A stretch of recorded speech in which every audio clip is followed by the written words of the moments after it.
Welcome everyone to this event.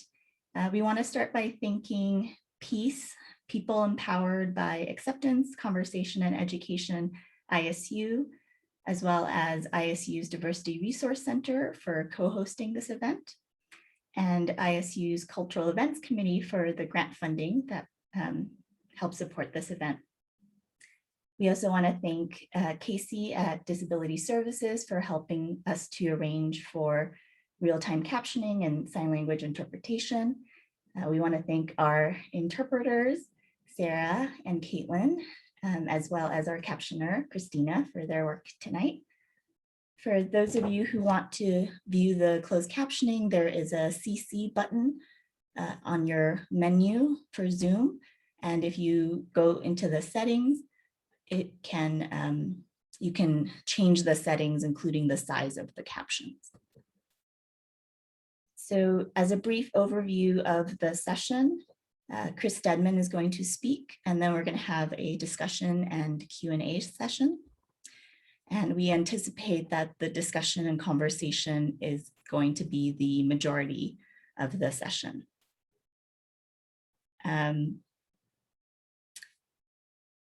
So I'm going to turn it over now to Jordan, who is the other moderator today, and she will introduce Chris. Thanks, Mona. I might have missed it, but did you cover the closed captioning as well? I think I did. So okay. I must have missed it. Okay. Okay. So I am here because I've been part of the peace group that Mona mentioned. And one of the things I really appreciate about peace and our weekly discussions is that we're able to really speak from our own personal experience, and there's not the pressure of speaking for a whole group. And with that, I think it is so fitting that we were able to have author Chris Stedman join us today, because in his book, Faithiest, How an Atheist Found Common Ground with the Religious, I feel like he does just that, shares his story and maybe opens up new ways of thinking for the rest of us. And with that, I think I'll allow Chris to continue introducing himself and get us started. Sounds good. Thank you so much. First of all, I just want to express my deep gratitude to all of you for being here. I know we're all spending a great deal of time, or many of us at least are spending a great deal of time in front of our screens these days. And so when you voluntarily choose to spend extra time in front of your screen, I think it's very meaningful and it means a lot to me. So thank you. I also want to express my deep gratitude to everyone who is involved in planning this event. I have to say, it's been a long time since I've had such a positive experience with such clear communication about what was going on during the planning stages of this. And I just am very grateful to the organizers for all of the very careful and thoughtful and attentive work that went into this. So thank you very much. I experienced that as an expression of care for the conversation we're going to have. So it's very meaningful to me. Thank you. So as was mentioned in the introduction, I want to keep my opening remarks relatively brief so that we can have a good amount of time for conversation. And I think really just to begin, I'll just share a little bit of exactly as Jordan was saying, a little bit of my story as a way into the conversation, and then we can go from there.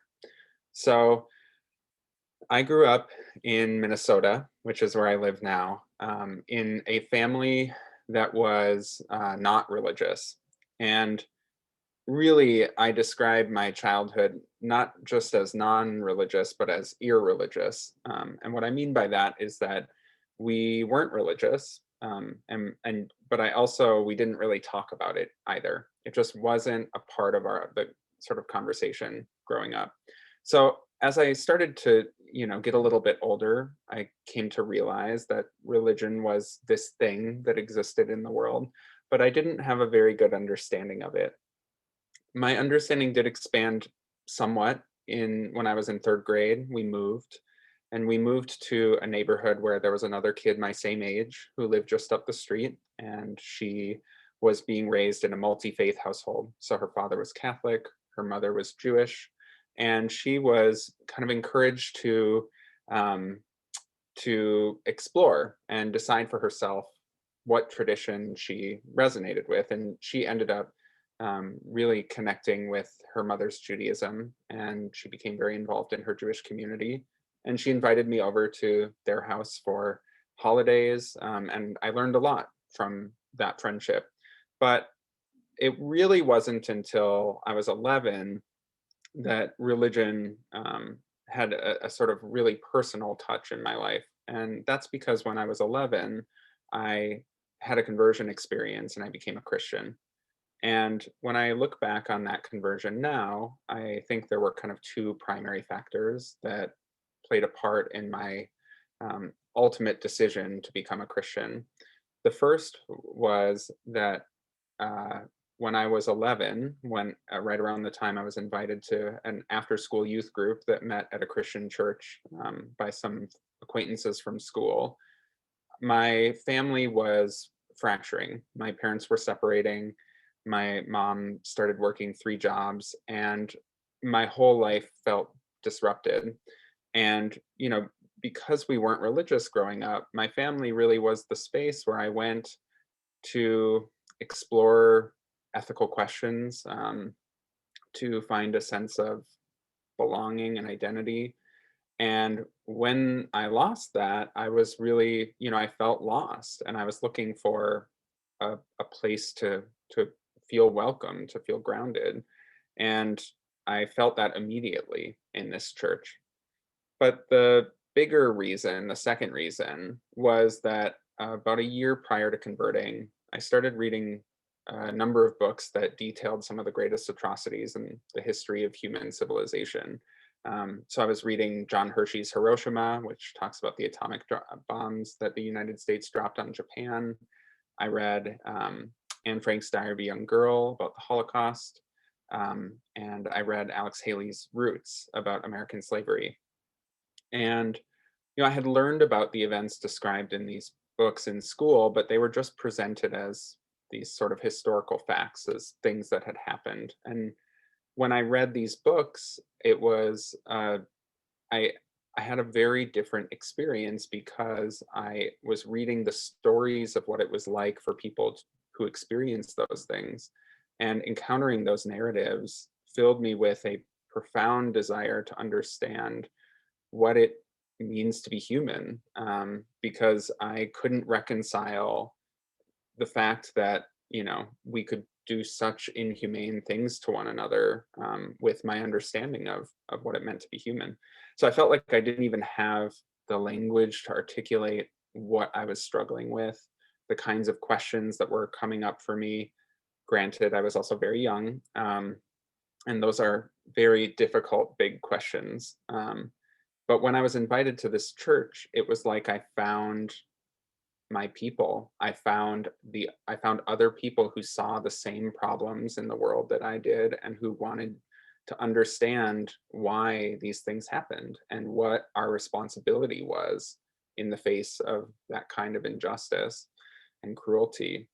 And so, the church fulfilled these really important needs that I had, these two needs: the need for belonging and the need for meaning, which I think are needs that we all have.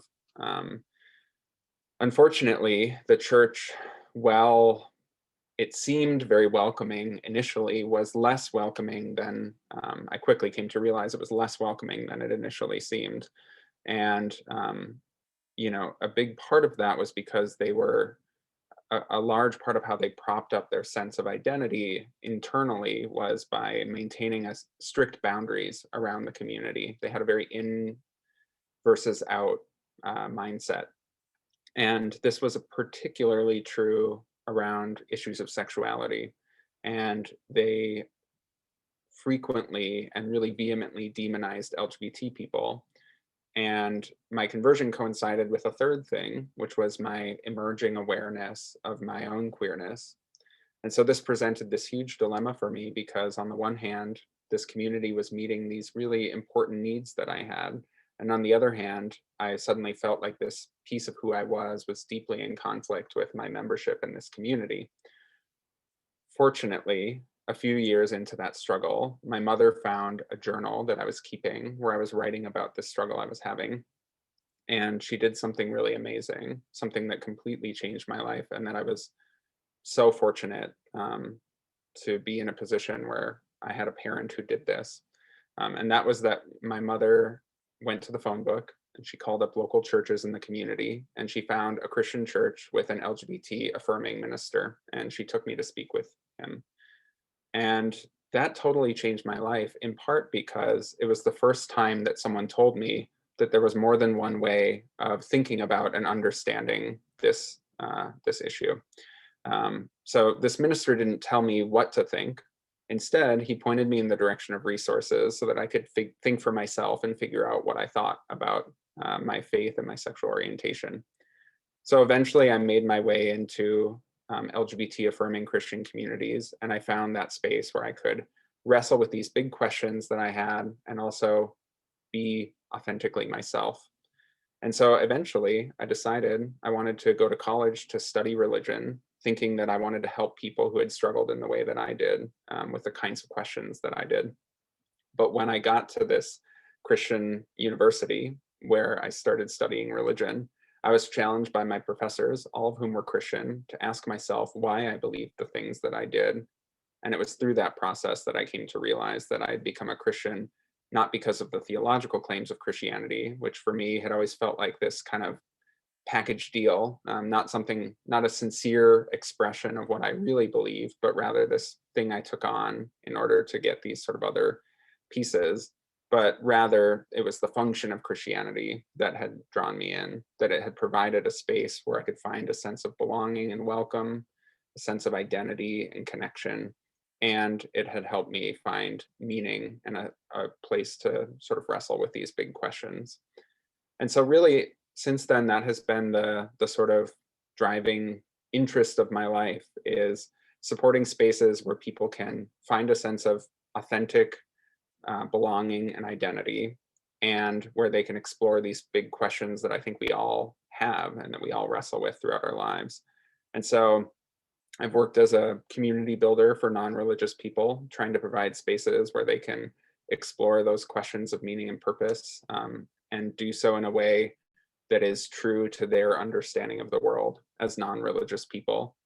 And I've also been deeply interested in and involved in efforts to bridge understanding across lines of religious difference, because I firmly believe that it is important for many reasons that we understand people who have different beliefs than we do.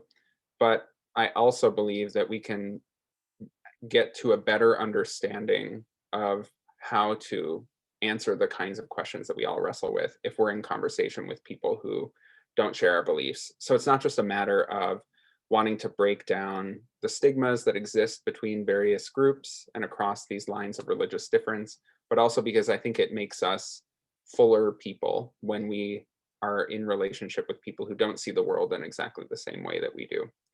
And so that's a big part of why I am so excited about this conversation that we're going to be having. Um, I, there are a lot of things that I could sort of cover right now, like some basic definitional work around what atheism even means, or ideas about how we can have productive and meaningful conversations across lines of difference. But I also don't want to be overly prescriptive, and so I think at this point I'd rather just open up the floor for whatever questions are on your mind, and we'll follow the conversation where it goes. Um, so thank you for giving me a chance to share just a little bit of my own personal background and why, on a personal level, having been sort of in and out of religion over the years, having experienced religion at its best and at its worst, and having this profound need for meaning and belonging in my life as a non-religious person, why this conversation is of such value to me and why I'm so grateful to be in it with you tonight. So yeah, thank you. Thank you so much, Chris. So we're going to start the discussion phase. And what we ask is for you to submit your comments or questions either in the chat box, and you can do that to everyone, or if you want to do so privately, you can send it to either me or Jordan. Or if you want to speak, to use the raise hand option, which is in the reactions button, and we'll call on you. And this is just to prevent 40 people from unmuting at the same time. And we also have some questions that were submitted earlier. So go ahead and send us your thoughts, or we can open with one of the previously submitted questions.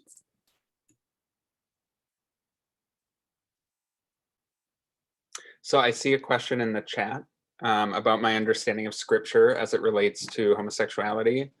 So I definitely have many thoughts on that. I feel in some ways that the question is not particularly sort of, it doesn't have the same, I don't feel the same urgency around that question as others I know do. For example, my boyfriend is in the final stages of his training to be an Episcopal priest, which is a whole other conversation, how we sort of navigate those differences in our relationship. But for him, this question is, a much more, urgent one.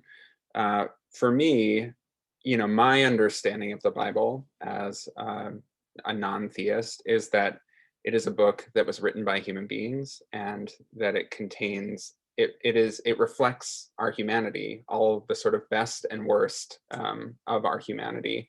And so, my approach to Christian scripture is to sort of engage with it as I would any other work, as being something that has all kinds of sort of, to be open to what it might have to offer me, and also to be able to sort of set aside what isn't useful for me.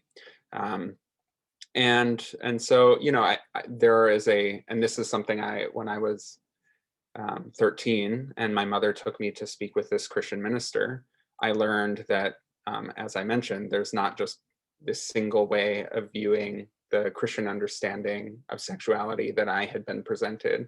And I learned there was actually a very robust tradition of encountering Christian scripture and what it has to say about sexuality, and seeing something very different than what I had been taught in this one church.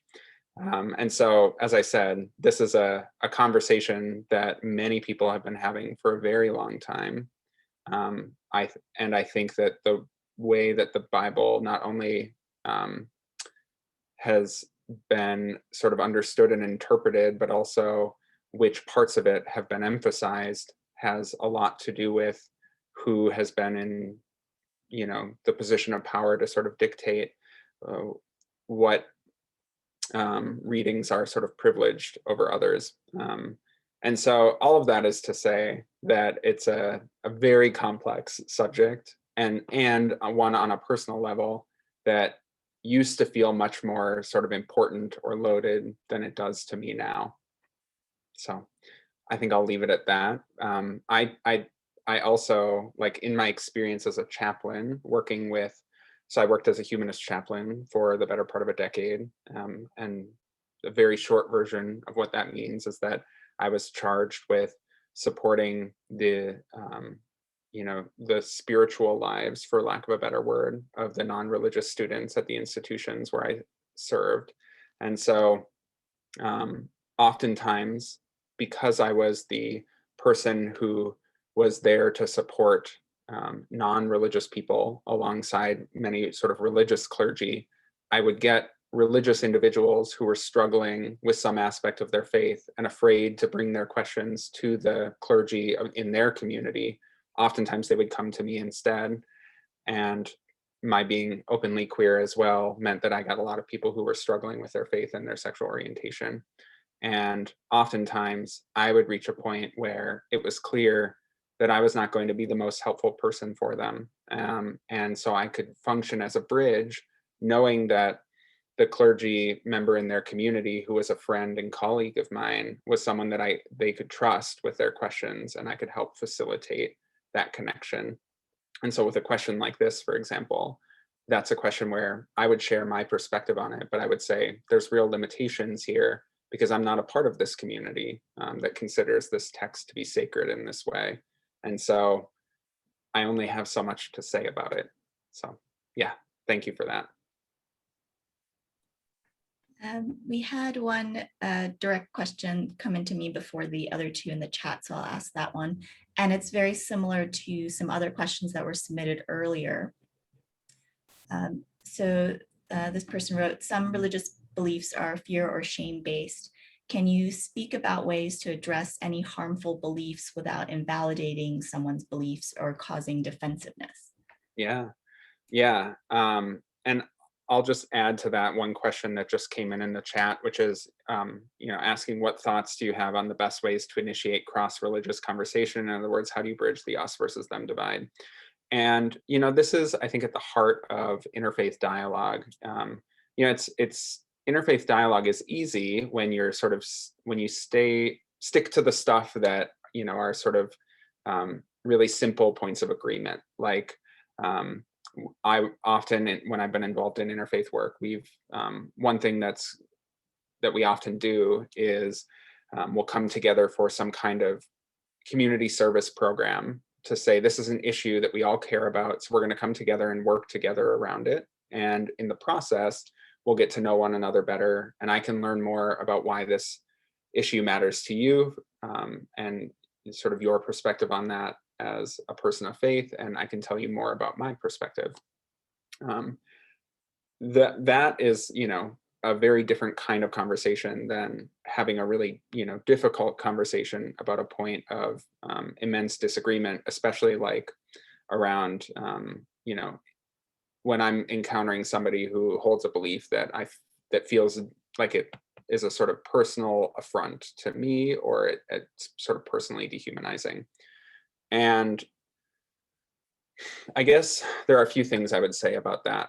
One is that it makes me think of this story that's been kind of a guiding story throughout my life, or throughout my adult life.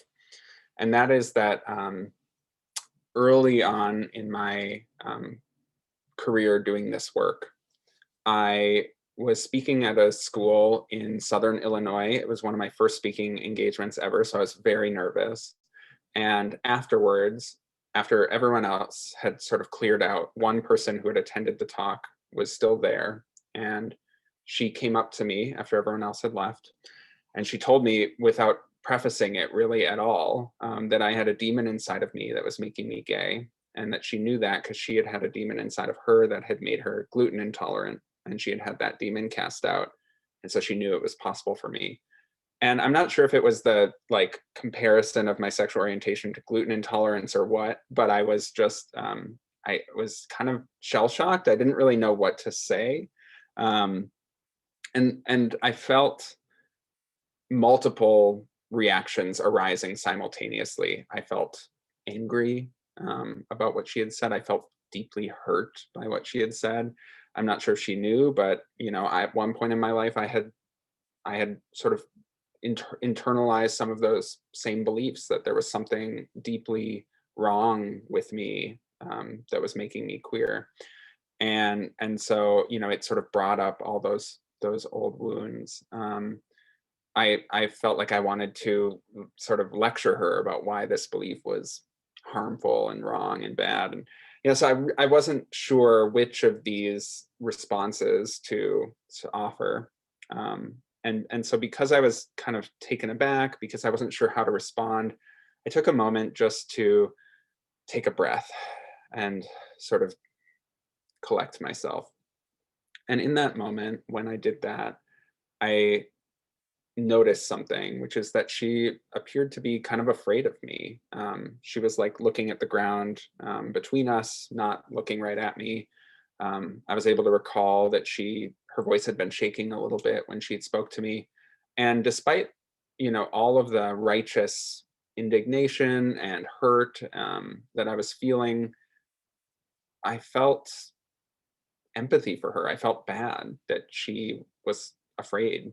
Um, and that empathy was a kind of gateway. And it allowed me to respond in a way that, and just to be clear, this is like not my everyday response. If you've ever seen me on Twitter, you know, like this is not how I always am. This is like me at my best. But I responded in a way that was a surprise to me, which was I said to her, you know, I just want to say thank you because I know that it can be really scary to tell someone something that you think they're not going to respond very positively to.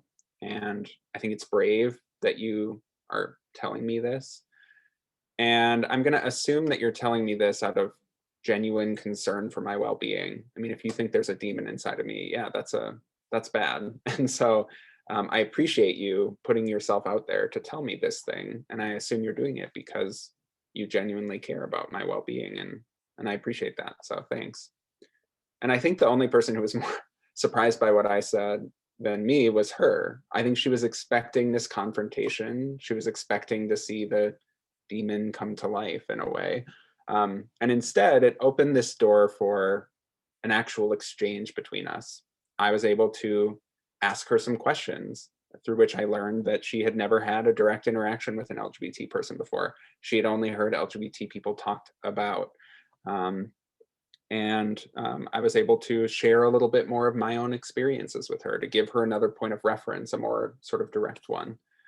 And, you know, I love stories because they can be instructive. And in a story, I love that sort of transformative moment when somebody changes, right? And so I would love to be able to tell you that she had a transformation. And as I was leaving town the next day, I saw her with a big LGBT rights sign by the side of the highway.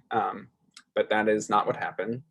As far as I know, she left that conversation still believing that it was wrong to be LGBT, you know, still perhaps believing that a demon that causes gluten intolerance also causes homosexuality. I'm not sure, because my goal really wasn't to change her mind. I simply wanted to give us a chance to see the humanity in each other just a little bit more. And I think oftentimes we want to go right to the hardest point of disagreement. I know I do. I grew up with 3 siblings close in age, and we fought a lot. And so I love to go right to the point of greatest tension. But I think sometimes we need to sort of take stock of the situation and ask ourselves, what's possible here? And I think in that moment, I was not going to change her mind no matter what I said. But I did have a window to be able to give her another point of reference that maybe planted a seed so that the next LGBT person she encountered, she had a different interaction with them than she did with me.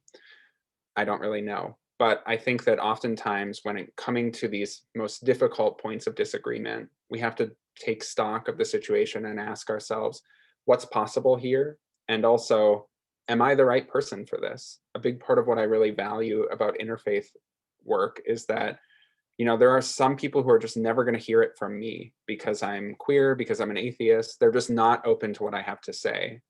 But they might hear it from someone who they see as in group. And so if I am able to help someone who is a Christian better understand where I'm coming from, they can go back into their community and be an advocate for me in a way that maybe I can't. And also, sometimes I just am not the right person because I'm not having a good day. I don't feel like putting myself through the work of having to really, you know, be very patient with somebody who is saying things that are really hurtful and harmful. And so I think there's just an assessment that we have to do about whether or not we're the right person, whether or not we have the capacity, and also what's possible in any given moment. But I do think that in these relationships, sometimes that start with some of the easier conversations, we have an opportunity to build trust and friendship that can help us go deeper. It's like a friend of mine who is a community organizer who, you know, works on immigration justice issues. And when he's working with primarily Latino and Latina Latinx folks, he is often working side by side with Catholic priests who serve communities that are majority Latinx. But he also has a huge passion for reproductive justice. And oftentimes when he's doing that activism, he's like on the opposite side with the priests that he's worked with on immigration justice. But he's told me that the work that they do together on this issue that they both have a shared passion for helps make it easier for them to have these harder conversations, because those folks can no longer sort of completely dismiss him as someone who they have nothing in common with and share no values with, because they've worked side by side on this other thing. And I think that oftentimes we start in a certain place. Maybe we start by just getting to know one another as friends or working on a shared value that we have. And that enables us to build, again, the relationships and trust that allow us to go deeper. So that's one thing I would offer for what is definitely a big question that I think varies, the response varies much, depending on the situation. So thank you for that.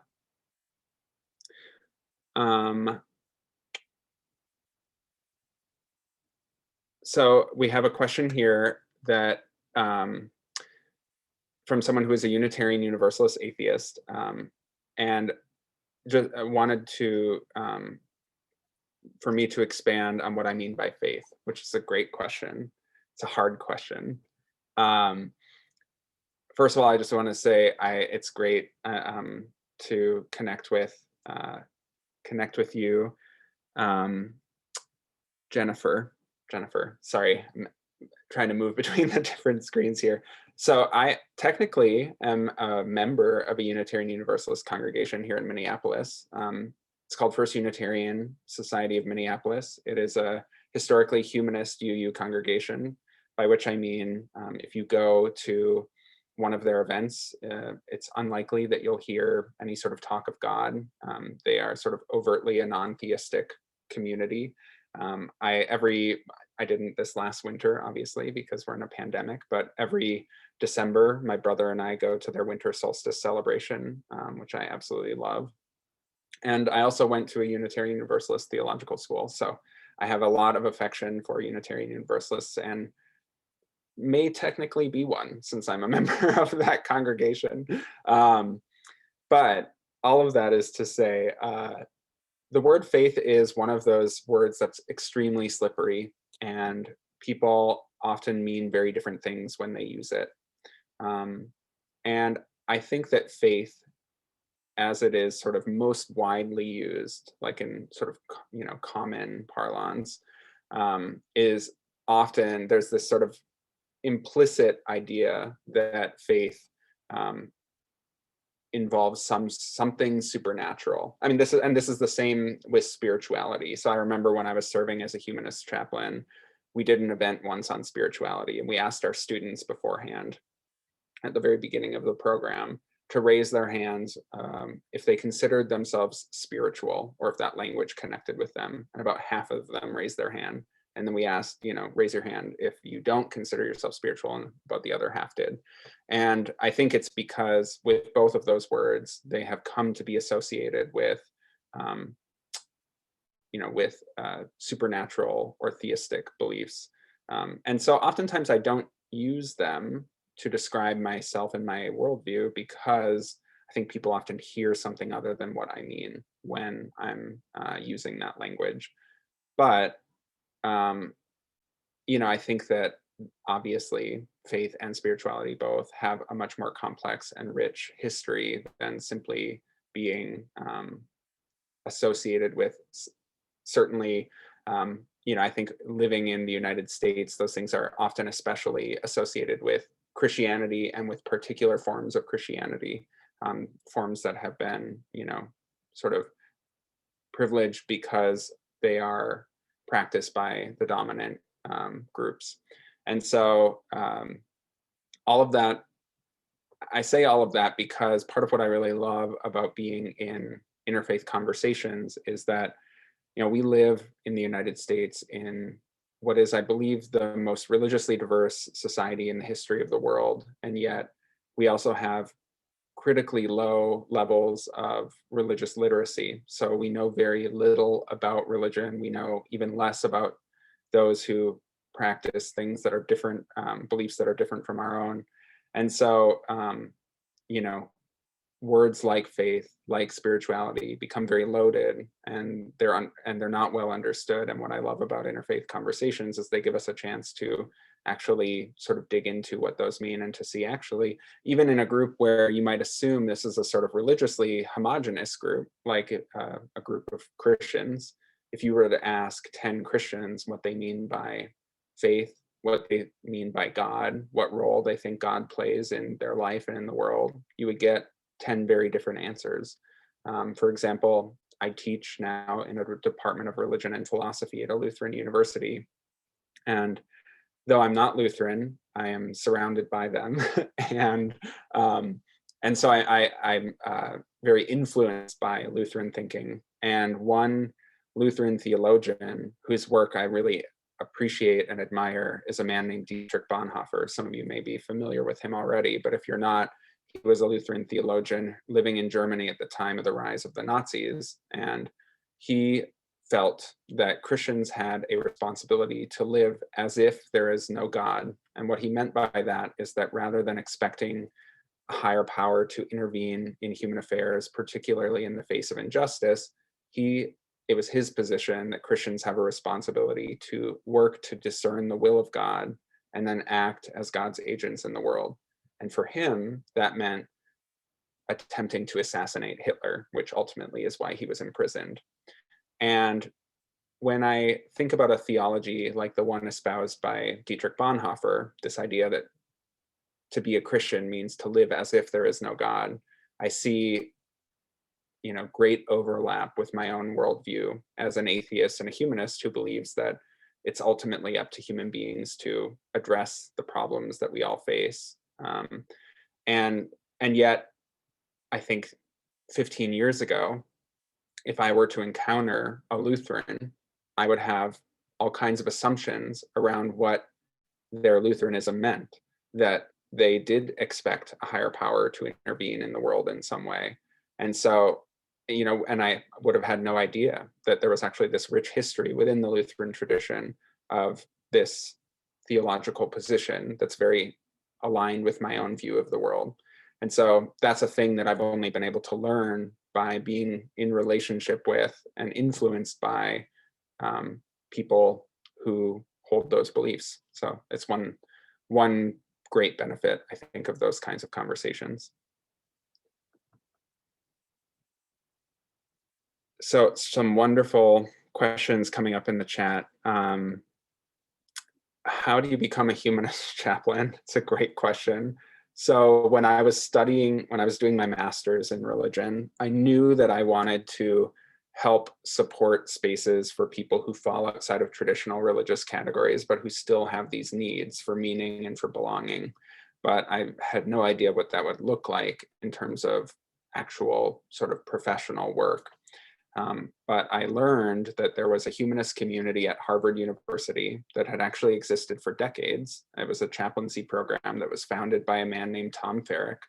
Tom was a Catholic priest who stopped believing in God, but still wanted to help people as they navigated the big questions in life. And so he established this humanist chaplaincy. And I believe it was the first non-Judeo-Christian chaplaincy at Harvard. Today, Harvard has over 40 chaplains representing a variety of different worldviews, including a Baha'i chaplain, a Zoroastrian chaplain. And Tom Farrick was actually really critical to the expansion of the chaplaincy. Once he founded the Humanist Chaplaincy, he really advocated for chaplains to help support students of minority faith communities. And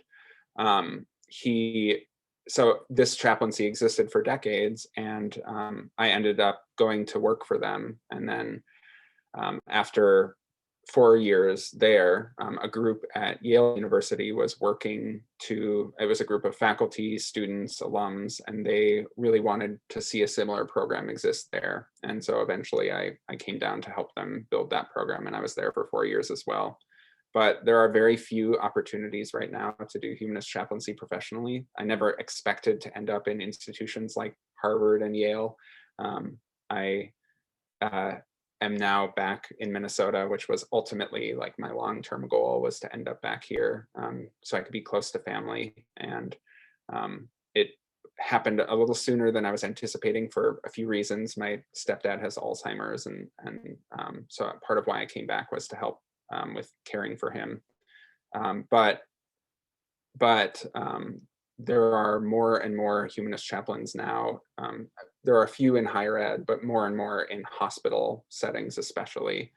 And so most humanist chaplains at this point, because there's not a formal training program, will go get a Master of Divinity often, especially at a Unitarian Universalist theological school, as I did. And yet, like, so a few decades ago, the Muslim community was going through a sort of similar moment where there was not a sort of path to doing Muslim chaplaincy. And so a program got started at a seminary in Connecticut called Hartford Seminary, where they developed a chaplaincy program for those who wanted to do Muslim chaplaincy. And there are sort of some nascent efforts underway to develop similar kinds of chaplaincy programs for humanists. But as of now, most folks who are doing humanist chaplaincy either sort of piece together a program or they end up going down a Unitarian Universalist path. And anyone who's involved in a Unitarian Universalist community knows that Unitarian Universalist communities have long been spaces where atheist and humanist folks have found community. There's a long running joke, which is, what do you call an atheist with children? A Unitarian Universalist. So, yeah.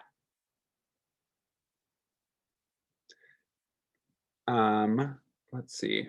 One question I got that was sent to me privately was, will humanity ever accept atheists as another faith belief rather than treat it as other outside the formal religions? So this is a great question, because one thing that I think a lot of folks who aren't atheists may not always be aware of is that there's, perhaps you are, perhaps not, but there's a great deal of stigma around atheism, particularly here in the United States, in other parts of the world as well. But there, for example, the Public Religion Research Institute does a religious warmth survey regularly, where they ask respondents to rate how warmly or sort of cold they feel towards various religious categories. And atheists and Muslims are statistically tied regularly for the most negatively viewed religious or ethical category. So people have very low opinions of atheists. There are a lot of negative associations around being an atheist, and there are multiple reasons for this. I think, one is very obvious, which is the way that dominant religious groups have talked about atheism in very sort of otherizing and stigmatizing ways, and who have sort of really emphasized that there's a strong link between being a moral person and being religious. But it's also more complex than that. At the root of anti-atheist bias is distrust. There was a study done by the University of British Columbia that found that even atheists have a more negative view of other atheists, and that it is related to the fact that we have this sort of deep-seated idea that if you think that somebody is not watching your actions, you're less likely to act in ways that are moral or good. And because that's such a deeply embedded idea, that sort of is at the foundation of why a lot of people have negative views of atheists. And so, this is one benefit of interfaith conversation, is it gives us an opportunity, especially those of us who are in a group that's not always very well understood or may experience stigma, to humanize our community. Of course, it's very easy for someone in that position to end up being tokenized rather than being able to be a sort of full, complex human. And so I always really encourage people who are entering into interfaith conversation to follow their curiosity, to be open and empathetic, but also to let the person who is speaking just be an individual rather than a representative for an entire group of people who they can't possibly speak for. And so Yeah, but I think the other thing that I want to say about your question is that atheism, whether or not atheism will ever be accepted as another faith belief, rather than being treated as other, i.e., outside of the formal religions. The thing about atheism is that you knowing I'm an atheist, all that tells you is my position on a single question. This question whether or not a God or multiple gods exist. And so all you know is that, and I consider myself an agnostic atheist in the sense that I think it's an unanswerable question given the available information we have right now. It's beyond our ability, I think, to definitively sort of measure or prove whether or not there is or isn't a God. I'm an atheist in the sense that I think it is the most likely position given the information I have. And so that's how I live. I live as if there isn't a God, but I'm open to being challenged or learning something that might shift my understanding. Um, but and so that's another sort of stereotype about atheists, I think, which is this idea that atheists are certain, that they know there's not a God, and which I think we know is not true of faith groups, right? To be a Christian doesn't necessarily mean you're certain that there is a God. But atheism itself is not a belief system. It's simply a sort of position on a single question. And so part of why I don't just identify as an atheist, though I am an atheist, and that's a central part of my worldview, and it's foundational and important, and I, own it without shame or stigma. I also identify as a humanist because humanism is a worldview. It's a philosophy of life that doesn't just tell you what I don't believe, but also tells you beliefs that I do have. And if you're not familiar with humanism, I strongly encourage you to go check out the Humanist Manifesto. It's a really short document that was created by consensus by a group of secular humanists. There are 3 editions. The most recent one, the 3rd edition, is the one I would recommend. And that's also the communities that I've been a part of are humanist communities, because if I'm a part of a group of fellow atheists, all I know is that these are people who share my atheism. I don't know if they share any of my other values. And there are many atheists who don't share a lot of my values. A few years ago, I wrote a piece for Vice on the growing number of atheists who are involved in white supremacist movements. Richard Spencer, who's the self-appointed leader of the alt-right white supremacist movement, has been very vocal about his atheism. And I can't say that Richard Spencer is not an atheist, but I can point to the values of secular humanism and say those are in contrast with, his beliefs and what he does in the world. So all of that is to say that I think that we have a long way to go before atheism is more widely accepted, even though the religiously unaffiliated are the fastest growing segment of the religious landscape in the United States. The majority of those folks do not identify as atheist. The number of atheists has grown, but at a much lower rate than the rest of the non-religious. The majority of folks who are not religious still say that they believe in a God or a higher power. Most of them simply consider themselves unaffiliated. They're not a part of a religious community, but they aren't necessarily an atheist either. And so because atheists still represent such a small slice of the population, we have a hard time pushing back against stigma that we face. And while every group experiences, I think one real challenge that atheists experience is that, we're portrayed in the media as being very anti-religious, very headstrong, very certain. Who speaks for atheism in the media, it tends to be the most sort of anti-religious perspective, even though there was a study done out of the University of Tennessee at Chattanooga that found that a very small minority of atheists consider themselves anti-religious, and the majority of atheists do not. That's the perspective that we tend to see in media. But while every community struggles with this, right? Like the Westboro Baptist Church is a very tiny little group that has had an outsized influence in the public imagination because the media is drawn to stories of conflict. The difference is when you see the Westboro Baptist Church on the news, most people seeing that know other Christians, and so they have other data points, and when it comes to shaping their understanding of Christianity. So they may see the Westboro Baptist Church, but they can also say to themselves, well, sure, they're Christians, but also I know all these other Christians who practice Christianity very differently. But they may see an atheist on the news and not know that they know another atheist. And so again, I think one real value of these conversations is it gives folks, especially in groups that are smaller and more stigmatized, an opportunity to push back. But I think we have a long way to go. And I think, the distinction between atheism and humanism is important. So thank you for that question. I really appreciate it. So it looks like we have a number of questions in the chat, but there were a couple of private ones that came in first. So I'm going to ask you those first, and then we can go to the public ones. What are some suggestions to help activate the Pocatello community members towards love, belonging, and understanding of people of color through their faiths? Yeah.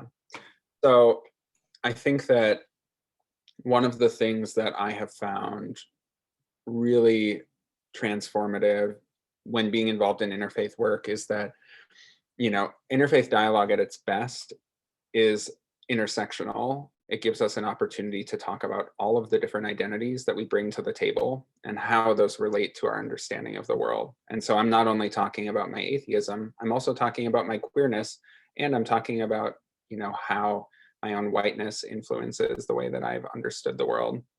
And I think back to when I was an adolescent reading books like Roots and Hiroshima and The Diary of a Young Girl, and how these stories were so unsettling, so shell-shocking to me, in part because of the privileges that I experienced as a white person in the United States. These were not things I had personally experienced, and I didn't live with their legacy in the same way that other people did. And so when we enter into interfaith conversation, part of what we are given as a gift is this opportunity to hear from the perspectives and stories and experiences of people who move through the world in ways that we never will. And while I can have, empathy for people who have different experiences than I do, I'll never be able to walk through walk in their shoes and see the world in their through their eyes. And so, I think that we have profound limitations to how much we can understand based on our own experience, which is why it's critically important that we enter into spaces where we are given, again, the profound gift of being able to hear from someone else who has experienced the world in a different way than we do. And this is not just limited to different, faith or religious identities. It also has, again, interfaith dialogue at its best is about bringing all of these different identities into conversation.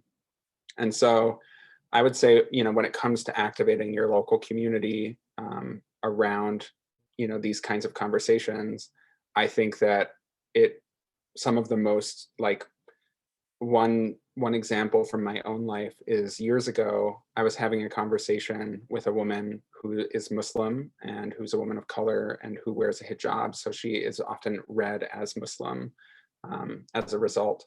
And we were just talking about basketball. I think I believe I tell this story in Faithiest for those. I know some of you were reading it. And she started sharing with me about how she had experienced horrible street harassment because of her identity and how she was read by others. And as she was telling me this story, there were many aspects of her story that I could not relate to on a personal level because she had experienced things that I never will. But I could understand on some level the fear that she felt walking down the street sometimes, because I also felt fear walking down the street because I had been verbally and physically harassed because I was read as queer.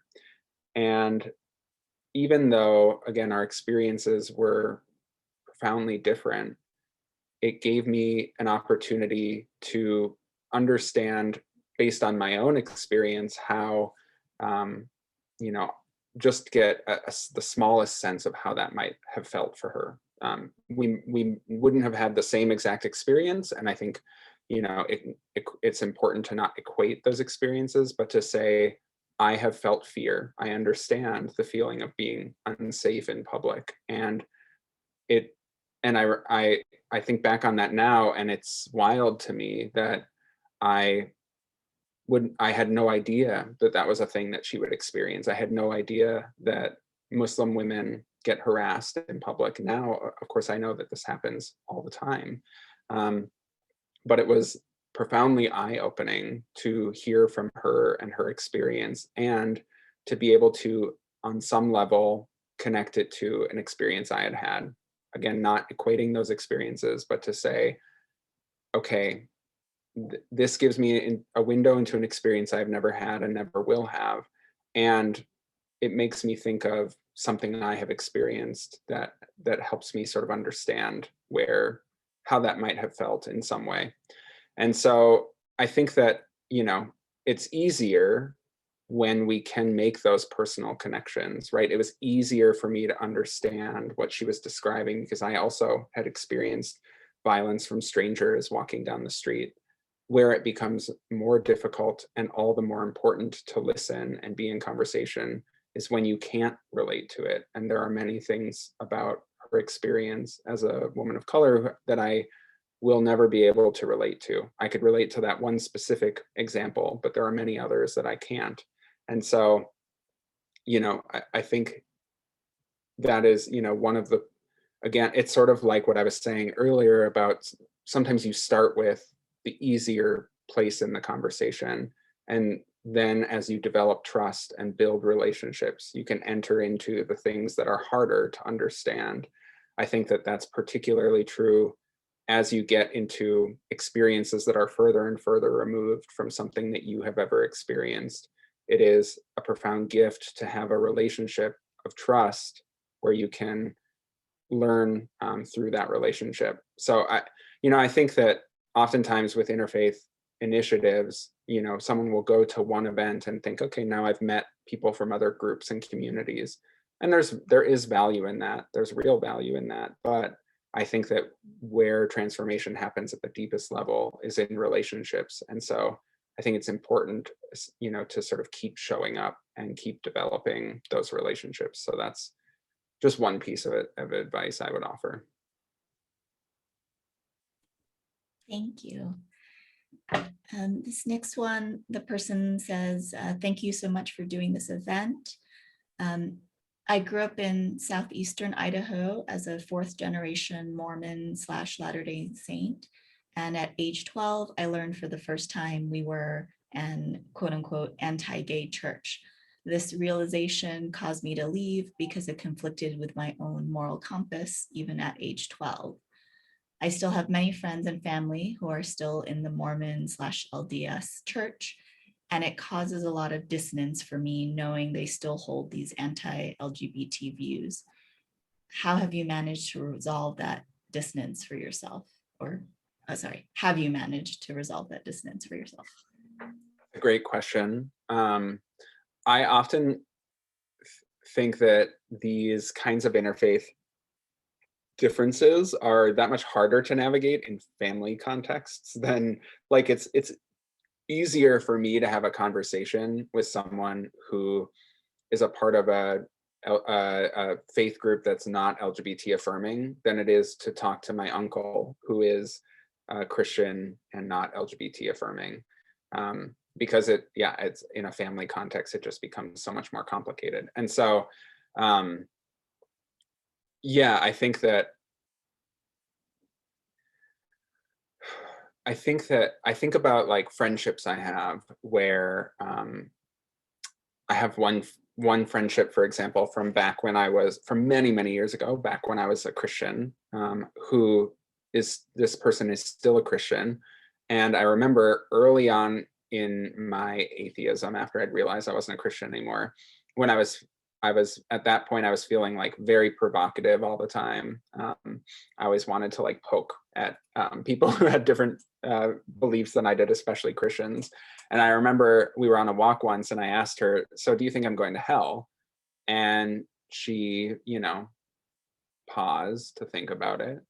And she very thoughtfully, 'cause she's a very thoughtful person, said,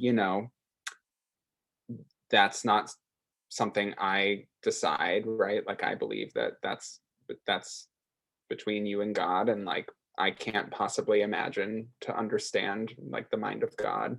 And so I don't know, but and I sort of pushed her, like, and I was like, okay, but like if you had to guess, like, what do you think? She eventually was like, well, I guess like, yeah, I guess maybe, yeah, maybe. And then I was like, oh, how could you? After I had sort of poked at her until she said it. And yet, like, because we had been friends for so long, like it was the friendship was still there. Maybe it got, a little tense. I kind of kept my distance a little bit more after that, but eventually we sort of we talked more, we kept sort of growing closer, we kept revisiting the conversation, and you know I was able to get to like different dimensions of it. Like I was able to see that actually like what had been a fun intellectual exercise for me to be like, poke, do you think I'm going to hell, was actually like a very painful, complicated question for her, because she deeply loved me and she wasn't sure what she thought about this. And the idea of me, being in hell was very sad for her. And actually, she was very sad when I stopped being a Christian for that reason. She felt conflicted about it. She was happy because I seemed like I was being more true to myself, but she was sad because of this belief she had. And you know, we the longer our friendship has gone on, the more we've been able to have like honest conversations about that. And you know, I think that there are like that's very different from my uncle, for example, who like there's not really openness there. And so I've kind of gotten to a place in that relationship where I've said, I'm not going to spin my wheels on that anymore. Versus, this friend of mine who I feel like treats me with dignity and, is and loves me enough to want to be honest with me and trusts me to be able to ride through that difficult conversation with her. And so I think again, like how I've managed to navigate those relationships, so much of it depends on, like, I think that there are some basic ground rules that have to be met. And one of them is this person needs to be able to treat me with dignity, and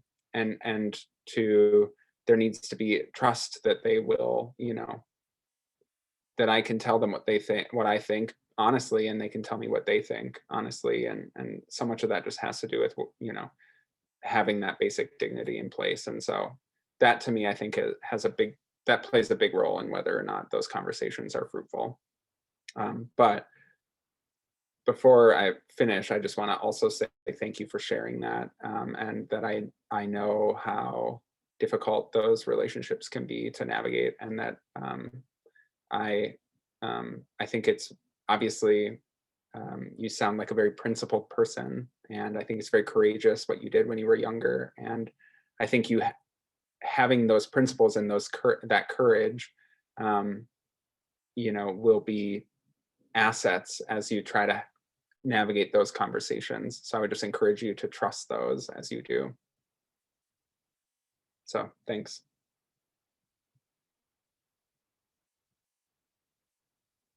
It looks like Mona is raising her hand, so I thought maybe we could let her go next. Thank you, Chris. Everything you're sharing has created so much beautiful reflection for me. And thank you for sharing your story and experiences. As someone, I'm a Baha'i, I belong to the Baha'i faith, and every place that I have lived, I have always been a minority in my religion. I have lived in 4 different countries, always a minority. And one thing that has been very fascinating to me is because I am a person of color, I'm already the weird person, right, in the community. So people have a really easy time to accept that this weird person from this weird country with this weird language also happens to have a weird religion. So I find a lot of love and acceptance from everyone. People ask me, so if I tell them about the rules and regulations or the laws of my faith, whether it has to do with prayer or fasting or dietary restrictions, people are very open to it. And they're like, oh, okay, they're very open-minded about it. But what has been really fascinating to me is the experience of other Baha'is in Pocatello and in other places that I have lived that happen to be white American, and they have switched religions and have become Baha'is. And oftentimes when we are in a same setting, they always share to me how hard their experience it is for them to watch how nice people are to me and how tolerant people are to me, because they're like, okay, she's just different culture, different religion. It's okay for her to be that.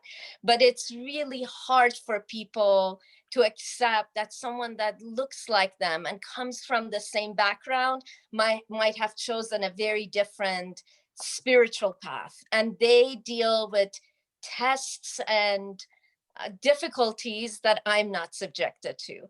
So can you kind of like maybe address that of how do we create communities where people from who kind of step away from the norm, how do we create communities that they feel welcomed in the process?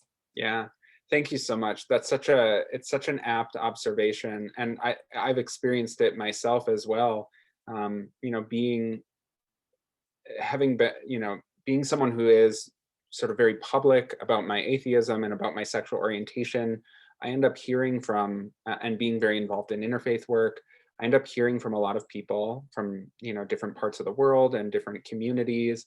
And I've heard from, for example, a number of LGBT Muslims who, I have often I've had very meaningful relationships with and events with Muslim communities. But I'll hear sometimes from LGBT Muslims who say, you are being accepted by these individuals because you already seem very different in all these other kinds of ways. So it's okay that you're LGBT. Whereas, me being LGBT feels like I'm rejecting something, or I'm threatening something in the identity. And likewise, like sometimes I will struggle when I'm having conversations with Christians because my story feels like it's a rejection of their identity rather than an expression of who I am and what I believe. And so there is something about having those sort of double, you're that much more removed, and they're that much more sort of easy to accept. And so first of all, I just want to thank you for bringing that dynamic into the conversation, because I think it's very true and very relevant and something I've experienced as well. But one thing I have found, and so I'll just focus on the sort of Christian conversation because that's an identity that I've sort of moved into and out of. One thing I have found is sometimes when I initially encounter somebody who is a Christian and they hear just a little bit of my story, that I was a Christian and I'm now an atheist, they sort of see me one way. But if we get a chance to actually engage with one another and I get to sort of share my story as I did with all of you about how, I sort of entered into Christianity because I was looking for this community and this sense of meaning and belonging, but not because it was actually an authentic expression of who I felt I was and how I saw the world. And that, it was actually Christians who helped me sort of find the language to describe who I am. Then they have an opportunity to see a very different, to see it in a very different way. And oftentimes I've had very fruitful conversations with Christians who initially felt, they later admitted that they felt threatened or defensive when they first sort of encountered me, and they were then able to better understand.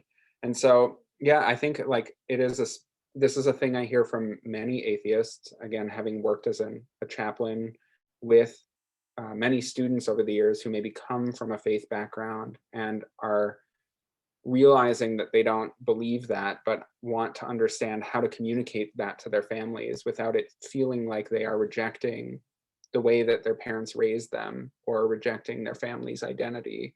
And again, I think that, it, the fact when we don't have these conversations in an intersectional way that acknowledges the sort of ways that our spiritual or secular or religious identities intersect with these other pieces of our identity, we don't realize, that what it means for you to be Baha'i is very different than what it might mean for somebody else to be Baha'i, and the way that they move through the world as a Baha'i person and what they experience is going to be very different from what you do.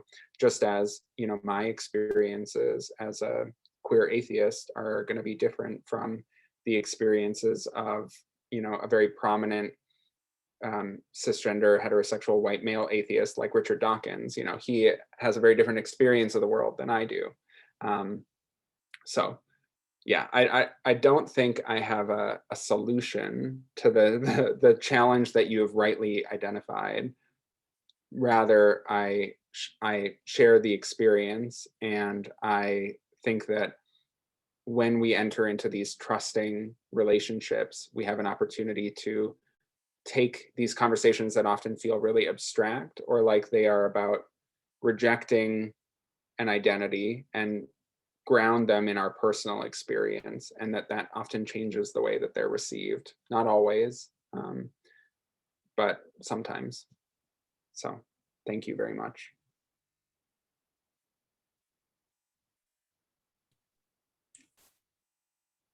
It looks like there might be a couple more questions in the chat box, and apologies if I've missed yours.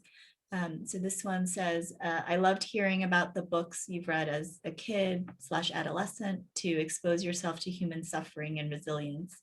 Are there any other recommendations you would add for kids in 2021? Yeah, that's a great question. I continue to think that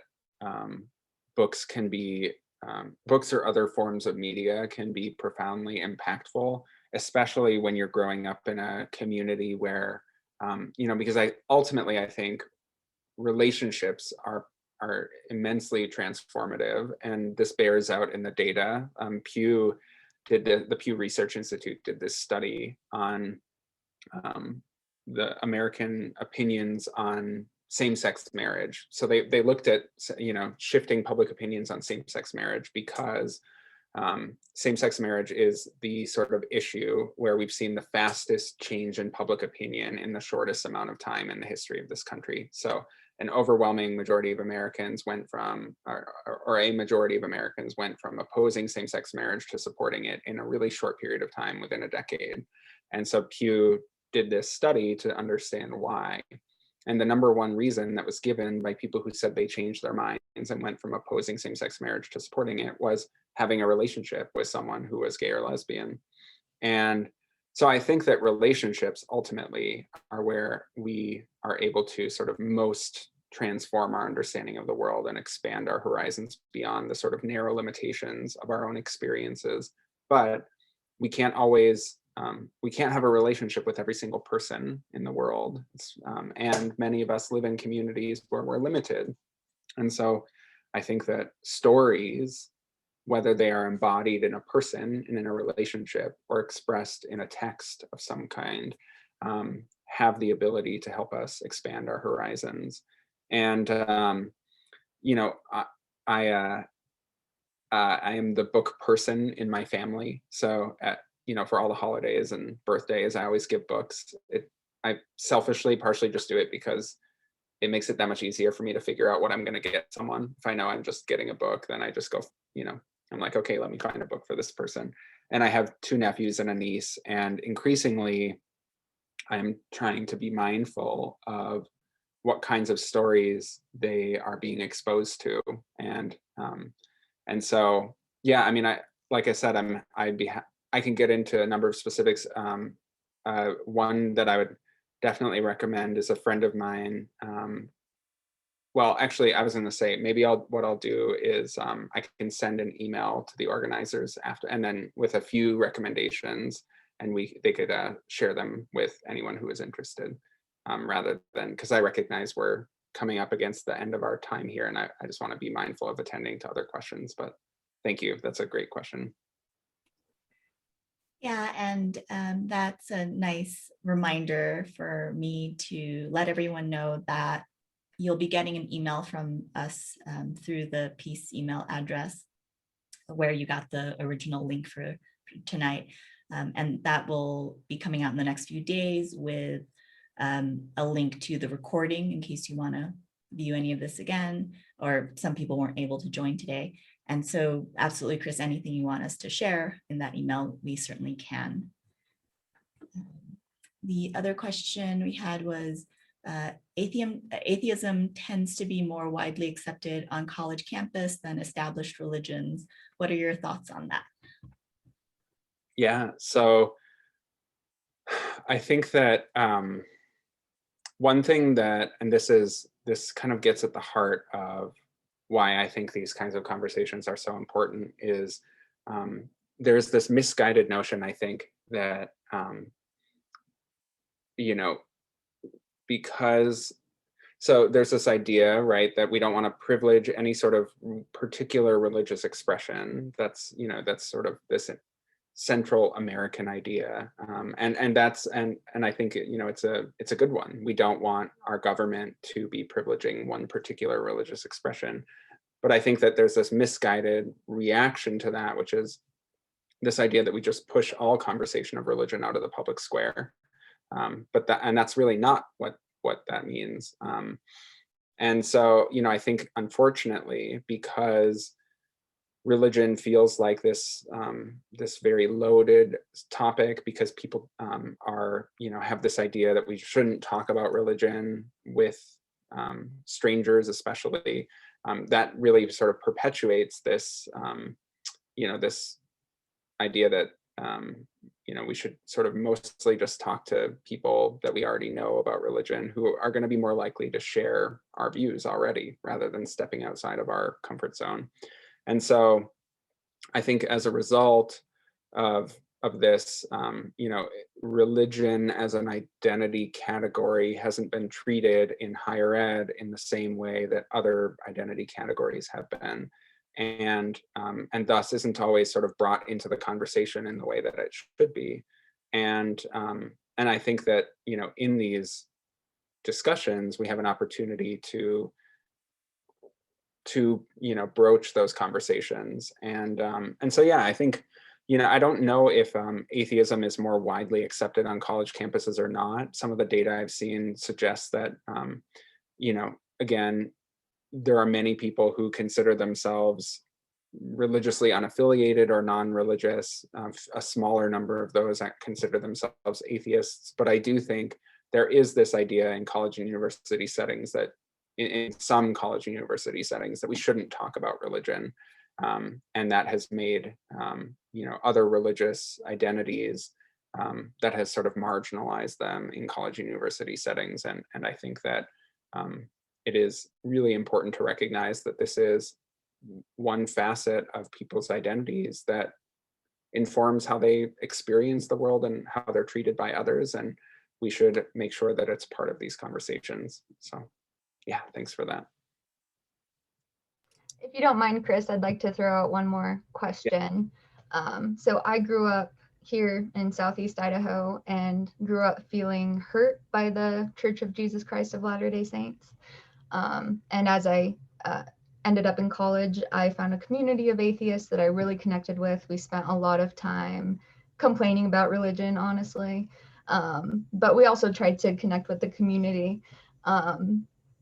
And then I got involved in Peace, which is basically focused on interfaith discussions. And I tend to find more value there, but I find that there's still a part of me that really wants to complain about religion. And I have certain people that I go and do that with. But I notice some guilt coming up because I interact with individuals that are part of that religion who I don't view poorly. And I'm just wondering if you have thoughts on that or can relate to it. Yeah, absolutely can relate to it. One thing, So I think there are a few things. One, it is, I think, very important to have set apart spaces with like-minded people where you can talk about your experiences, that, where that's a safe space where you can, yeah, you can express yourself honestly. Um, but I would also say that oftentimes I have been surprised. These days, I'm not surprised because I've sort of experienced it enough times, but especially earlier in life, I would be surprised when those moments would slip out when I was talking to someone who was religious, and I would find that oftentimes they shared those frustrations, or a lot of them. You know, uh, some of the Christians I know, for example, are even more critical of Christianity than even I am, because they are still in it, and so one thing I have really appreciated learning about, like, here's one example. I think if you were to ask me a decade ago, and I think if you were to ask a lot of people this question, they would say the same thing. But if you were to ask me a decade ago, are Catholics, anti-LGBT, or are Catholics more likely to be anti-LGBT? Even though I knew Catholics who were affirming, I would say, yeah, definitely. But what I was very surprised a few years ago to learn that, statistically speaking, Catholics in the United States are actually more supportive of legal protections for same-sex individual, or for LGBT individuals, and legal recognition of same-sex relationships than the general public. So more Catholics are actually LGBT affirming than the general public, which that really surprised me.